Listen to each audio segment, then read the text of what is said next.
Please give a big top of the table welcome to the stage, Randy Charach. Our role is not to sell a product or service, it's to provide an experience, to provide a memorable experience, and the way you do that is by exceeding people's expectations. And how you do that is by surprising them. We've never met before. Were you born in 1967? I was. August? August, correct. August 24th, 1967? That's right. We've never met, spoken? Nope. Thanks for coming up here. We get back what we put out, and it starts off with a mindset. We have an estimated 50 to 70,000 thoughts per day.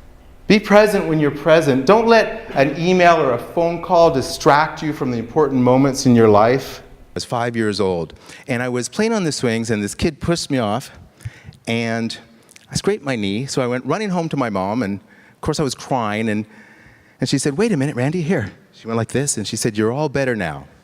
And you know something? All of a sudden I was. And what I realized later on was that was just the power of suggestion. Concentrate your attention on that space between your hands, and as you do, you will notice your hands are coming closer and closer together as if being drawn by magnets.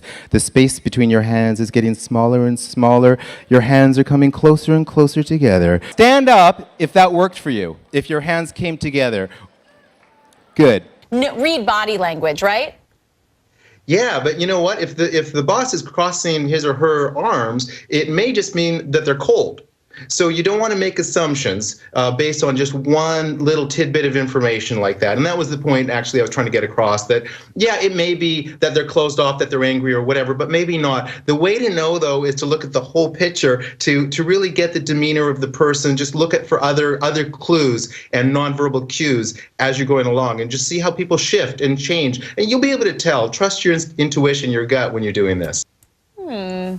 All right, take care, Randy. Enjoy your time in Hawaii. Good to see you. Yeah. All right, thanks. Thanks, Randy. He just gave me a nonverbal cue. Not that he knows which everybody wrote, but he knows that he didn't write any of those. And he just looked at me like this. I mean, he wasn't trying to help me. It was completely subconscious, which lets me know that none of those are yours. If you are holding on to the name of either your first kiss or your first pet, I'd like you to hand me your card and go back to your seat with this big round of applause. Thank you. Thank you. Joanna, I'd like you to think of a 3-digit number. Now, I am going to try to influence you, and I'm not going to try to make it too obvious. And sleep. That's right. Good. And in a moment, you're not going to remember the number 6. In fact, the number 6 will have never existed for you. 1, 2, 3, 4, 5, 7, 8, 9, 10, 11.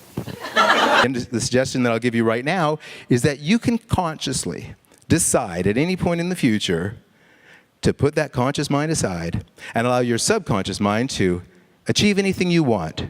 You simply need to take a deep breath in and relax and remember this experience we had tonight.